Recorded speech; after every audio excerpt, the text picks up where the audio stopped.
nit ki munta dund tasawuf mukk te xiifalut boppam. xiif nag suñ ko waxee mooy waxuñ ngay lor sa bopp waaye mooy rek nga moytu suur.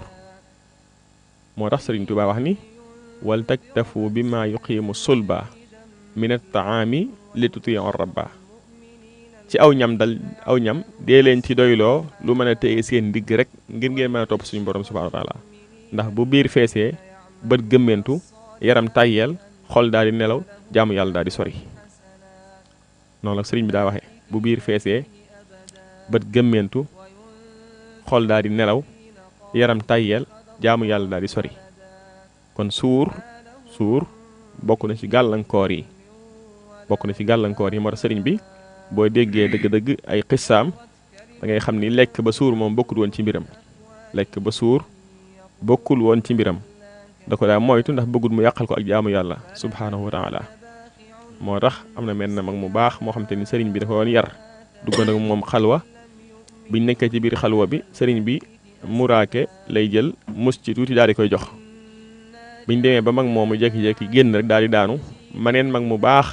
sëriñ Mor Jaara daal di koy romb ni ko kii nga nekkal di doomu aadama bu waxtu sàngam jëlatee deel ñëw ma lay jox loo xeewloo. mel ni sëriñ bi daa yëg lool ci baatin daal di fa tëjoog moom nangootul mu génn waxtu woo sax far. kon mag ñi noonu lañ daa formé nit ñi. moo tax loolu nag maam ñime xiif gi ak ñàkk a ittewoo lekk gu bari gi ndax boo ittewoo lekk ci yu dagan yi rek ba di suur ci yu dagan yi rek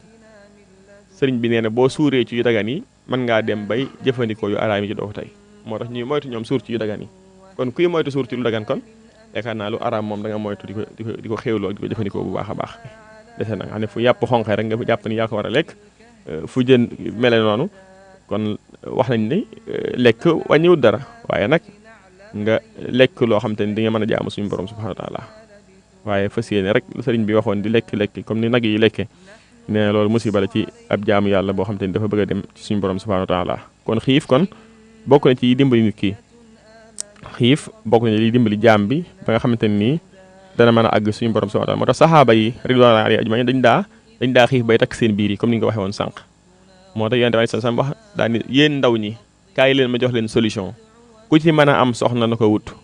ku munta am soxna nag nay woor ndax dana ko dimbali. kon xiif boobu kon day dimbali boo seetloo fi ne boo wooree mooy yàlla dalay jafe jëw dalay jafe xool jigéen gu la léwut dalay jafe yooyu yëpp bu fekkee da ngay woor dalay dimbali. te woor gi gën ci koor yi mooy sawmu daawud woor bis dog bis naafila gi gën ci naafila yi mooy naafila daawud mooy nga nelaw yeewu naafila daal di nelawaat boo jullee ger daal di tëdd ba ay 2 heures du matin 3 heures nga daal di naafila tëdd daal di nelaw ba fajar nga doo julli. bu fekkee mënoo ko nag nga bàyyi rek ba heure boobu nga naafila ba pare doog a dem fatu ji kon loolu mënut a ñàkk kon ci nit ki bu fekkee dafa bëgg ak suñu borom subhanahu wa ta'ala